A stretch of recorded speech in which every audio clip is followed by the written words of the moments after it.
नमस्कार, hi everyone, welcome back to my channel solo trails. Well guys, आपने मेरी previous visa की videos देखी होंगी कि कैसे अप्लाई करते हैं डेनमार्क का वीज़ा, कैसे अप्लाई करते हैं दूसरे शेंगन वीज़ाज। प्रोसेस मैंने उन वीडियोस में पूरा बताया हुआ है। अगर आपने नहीं देखा है तो प्लीज़ हैव अ लुक। मैंने उस वीडियो की लिंक डिस्क्रिप्शन में डाली हुई है, so you can have a look. And guys, इस वीडियो में आज मैं आपको बताने वाली हूँ detailed documents required for Schengen visa. यानी कि किसी भी कंट्री का आप शेंगन वीज़ा अप्लाई करते हो तो मोटा मोटा जो एग्जैक्ट डॉक्यूमेंट्स रिक्वायर्ड होते हैं वो क्या क्या होते हैं। तो बने रहिए मेरे साथ इस वीडियो के एंड तक। और अगर आपने अभी भी मेरा चैनल सब्सक्राइब नहीं किया है then what are you waiting for, subscribe my channel now.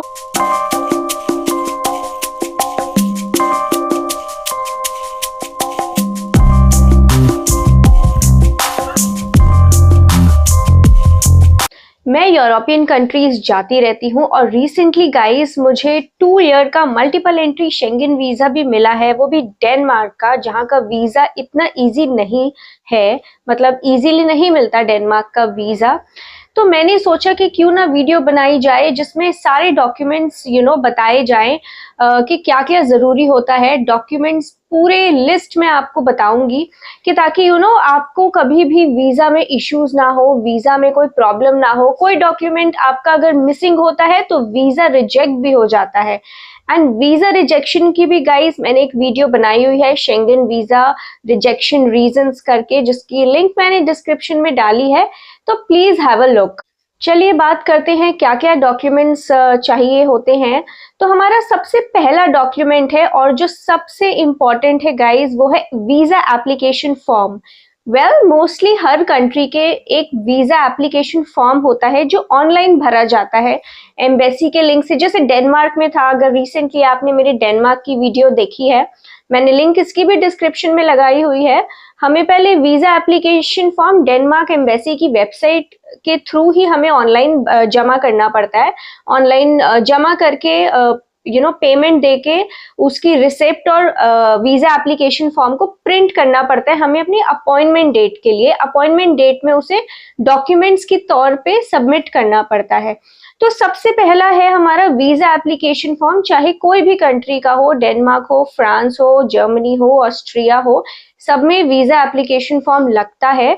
तो वो आपको अपनी फाइल में लेके जाना पड़ता है। Visa application form fully filled होना चाहिए, वो फुली फिल्ड एंड साइंड होना चाहिए।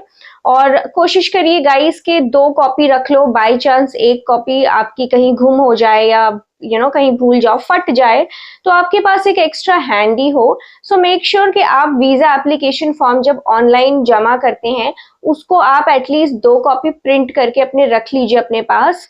और वो सबसे इम्पॉर्टेंट डॉक्यूमेंट है आपके वीज़ा अपॉइंटमेंट डेट पे वीज़ा एप्लीकेशन फॉर्म आपको सबमिट करना पड़ता है जब आप अपने बाकी के डॉक्यूमेंट सबमिट करते हैं। दूसरा डॉक्यूमेंट है पासपोर्ट्स। वेल गाइस, पासपोर्ट्स में नया पासपोर्ट भी और ओल्ड पासपोर्ट दोनों लगते हैं। कई बार ओल्ड पासपोर्ट भी ओरिजिनल ले लिया जाता है, बट कई बार अगर आपकी न्यू पासपोर्ट में वीज़ा वगैरह लगे हुए हैं तो ओल्ड पासपोर्ट की सिर्फ जेरोक्स कॉपी ली जाती है। मगर मेक श्योर कि आप नया पासपोर्ट और पुराना पासपोर्ट दोनों रखें। नया पासपोर्ट यानी मान लीजिए कि आपका पुराना एक्सपायर हो गया है और आपने रिन्यू करवाया है, न्यू पासपोर्ट बनवाया है, तो इन दैट केस आपको ओल्ड पासपोर्ट और न्यू पासपोर्ट दोनों रखने हैं। अगर आपका पहला ही पासपोर्ट है तो उसमें बस आपको वही लेके जाना है। सो मेक श्योर कि आप पासपोर्ट, नया पासपोर्ट जो है उसके साथ साथ आप उसकी जेरोक्स कॉपी भी रखें, फ्रंट एंड बैक दोनों। कलर्ड जेरोक्स होना चाहिए। मोस्टली गाइज वीज़ा में कलर्ड कॉपीज लगती हैं, ब्लैक एंड व्हाइट बहुत कम यूज होती हैं, तो मेक श्योर कि आप जेरोक्स कलर्ड यूज करें। या फिर वीएफएस की वेबसाइट पे कंट्री वाइज जो भी आपको वीज़ा लगवाना है आप उस पर देख सकते हैं। उस वीएफएस की वेबसाइट पे मेंशन भी होता है कि कलर्ड फोटोज चाहिए या ब्लैक एंड व्हाइट। तो गाइज, ओरिजिनल पासपोर्ट के साथ साथ हमेशा जेरोक्स रखते हैं। सो मेक श्योर कि आप अपने नए पासपोर्ट को भी रखें, वो तो रखना ही है नया पासपोर्ट, उसके साथ उसका जेरोक्स रखें।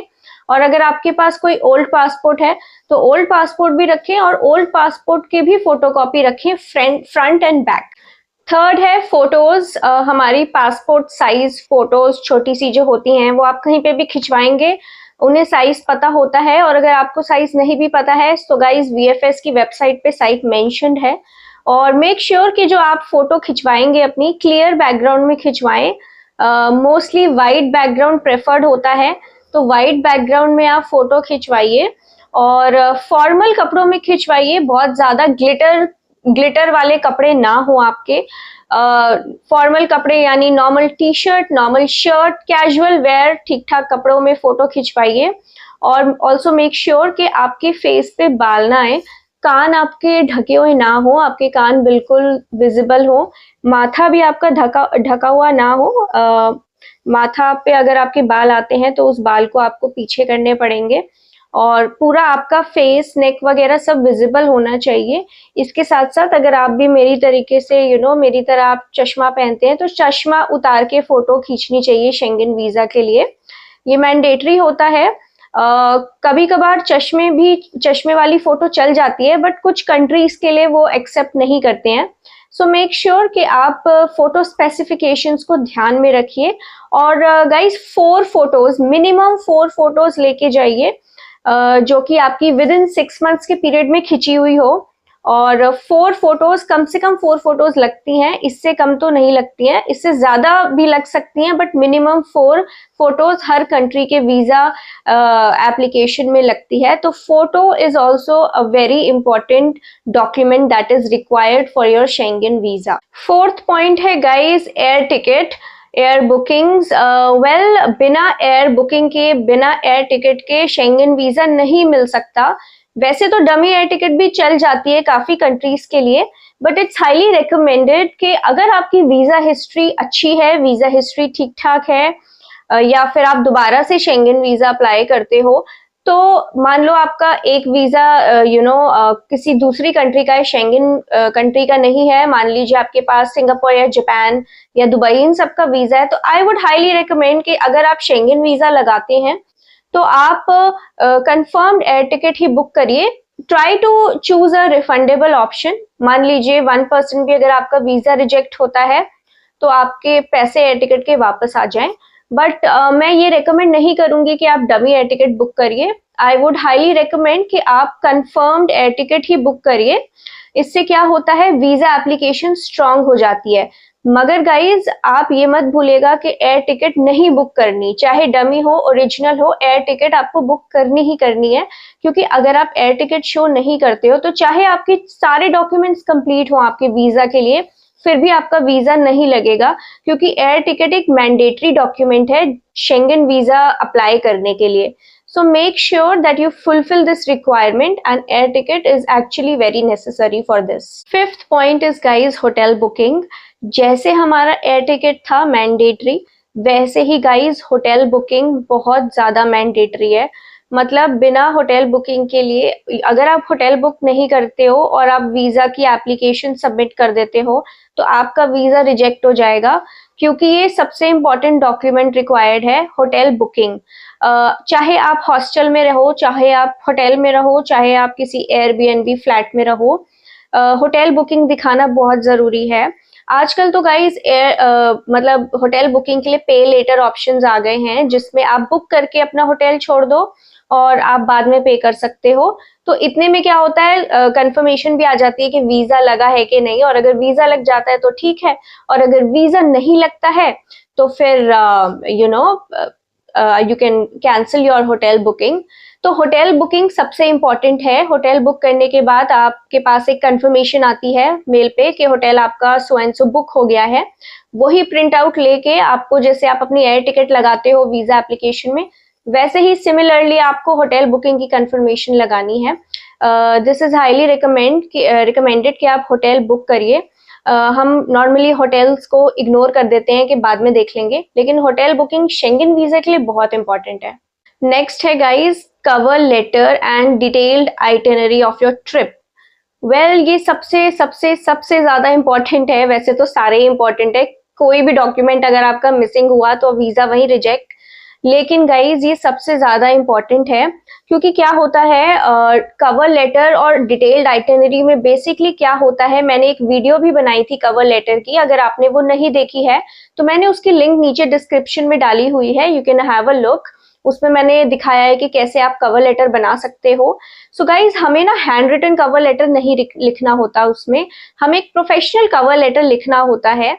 और कवर लेटर में आपकी सारी डिटेल्स आती है, यानी कि आपका क्या आप एम्प्लॉयमेंट है आपकी, और आप कहाँ जाना चाहते हो, और आपके बारे में आपकी एक मिनी प्रोफाइल आती है, आपके उसमें होटल बुकिंग की थोड़ी सी डिटेल्स आती है, प्रीवियस वीजा हिस्ट्री की डिटेल्स आती है, और ये सारी डिटेल्स उसमें आती हैं। इसके साथ साथ एक डिटेल्ड आइटिनरी भी बनती है जिसमें आपकी पूरी डिटेल होती है। मान लो आपको 1 वीक के लिए जाना है तो आपको उसमें पूरी डिटेल अपनी डालनी पड़ेगी आइटिनरी, कि मान लो आप 25 तारीख को जाओगे तो 25 तारीख को आपको लिखना पड़ेगा उसमें कि आप सो एंड सो फ्लाइट से जाओगे और आप इतने बजे लैंड करोगे और ये होटल में चेक इन करोगे, फिर नेक्स्ट डे आपका ये प्लान है, फिर आप यहाँ पे ब्रेकफास्ट करोगे, यहाँ डिनर करोगे, so and so tourist attractions घूमने जाओगे। तो पूरी डिटेल्ड आइटिनरी उसमें बनती है और बहुत ही ये सबसे मैंडेटरी डॉक्यूमेंट है, क्योंकि कवर लेटर और डिटेल्ड आइटिनरी के अगर आप नहीं सबमिट करते हो तो वीजा आपका वहीं रिजेक्ट हो जाएगा, आपका एप्लीकेशन प्रोसेस ही नहीं होगी आगे। इसके अलावा गाइज अगर आपको कवर लेटर और डिटेल्ड आइटिनरी बनवाना है, प्रोफेशनल बनवाना है, तो वो मैं बनाती हूँ। मिनिमम कॉस्ट में आपका मैं कवर लेटर और डिटेल्ड आइटिनरी बना सकती हूँ। You can contact me on, you can email me on solotrailsbyarushi@gmail.com. You can also DM me on Instagram. My Instagram is arushi.travels. So cover letter and detailed itinerary is really very important document that is required for your Schengen visa. इसके अलावा guys next है हमारा travel insurance. Well travel insurance हर European country के लिए important है। मान लीजिए आपको 2 साल का वीजा मिल गया, 5 साल का मिल गया मल्टीपल एंट्री, कोई भी आपको यूरोप का वीजा मिला 1 साल का 6 महीने का, तो आपको फिर भी ट्रैवल इंश्योरेंस लेना पड़ता है। मान लीजिए आप अभी घूम के आए हो और आप नेक्स्ट ईयर फिर से प्लान कर रहे हो सेम जगह जाने का या कहीं और जाने का, और आपके पास ऑलरेडी शेंगन वीजा है, तो आपको फिर भी ट्रैवल इंश्योरेंस लेना पड़ेगा, क्योंकि इमिग्रेशन पे भी चेक होता है ट्रैवल इंश्योरेंस। मैंने इमिग्रेशन की भी वीडियो बनाई हुई है, अगर आपने इमिग्रेशन की वीडियो नहीं देखी है तो उसकी लिंक मैंने डिस्क्रिप्शन में मेंशन करी है, so please have a look. So travel insurance बहुत मैंडेटरी है। ट्रैवल इंश्योरेंस की भी इनफैक्ट मैंने वीडियो बनाई थी जिसमें मैंने स्टेप बाय स्टेप प्रोसेस बताया है।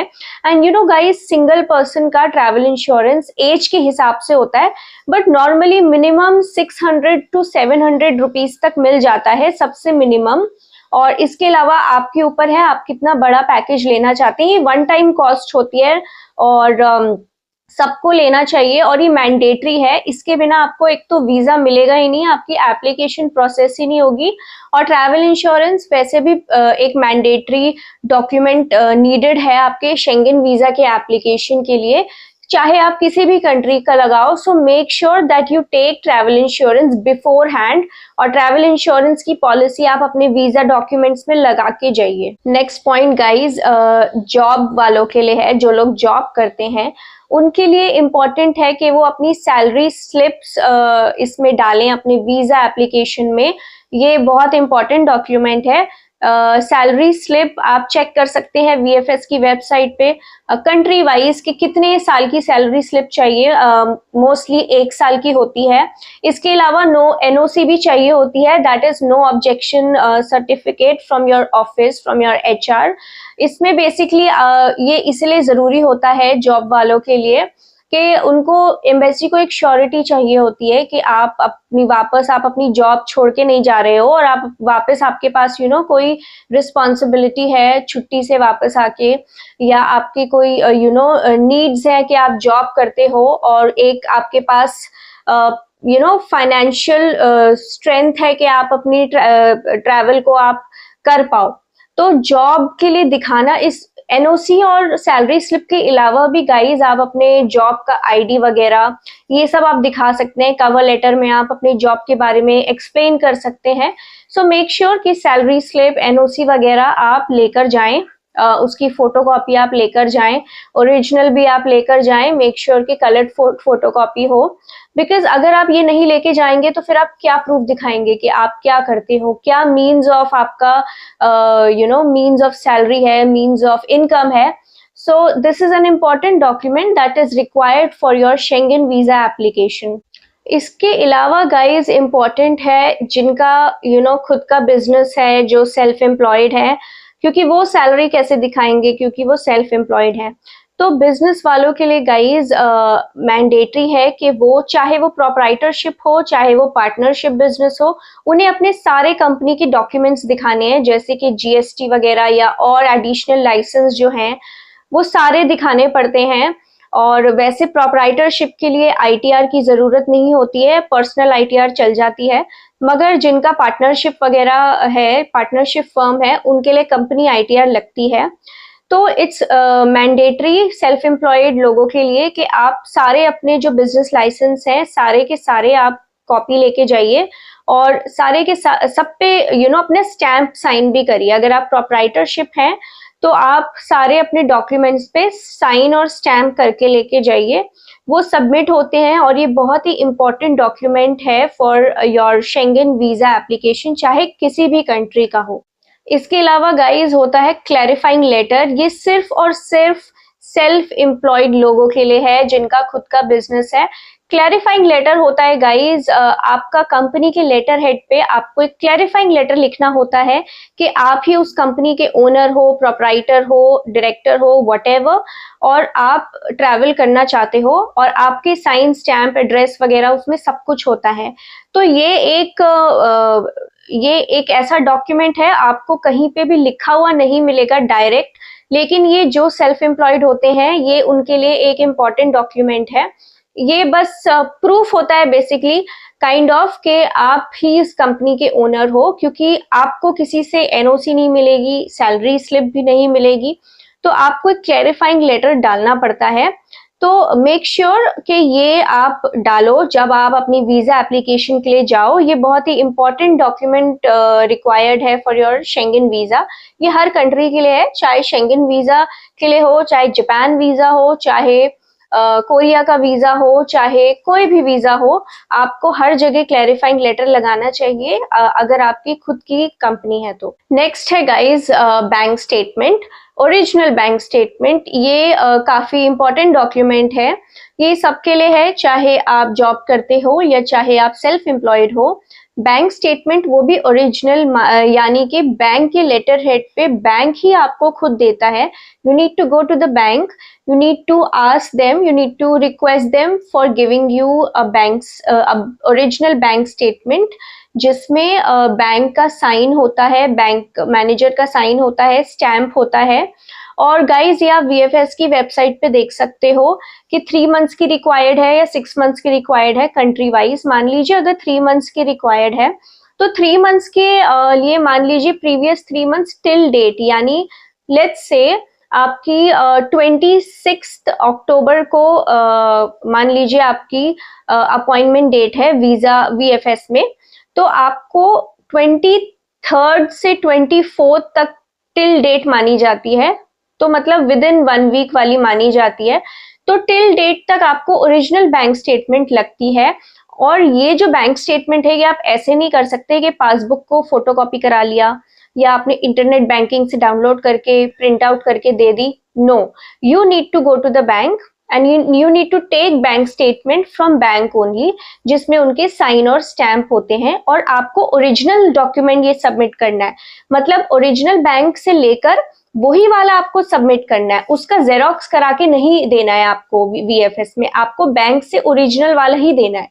So this is very important and make sure that whenever you go for your visa appointment you need to carry this document of your bank statement.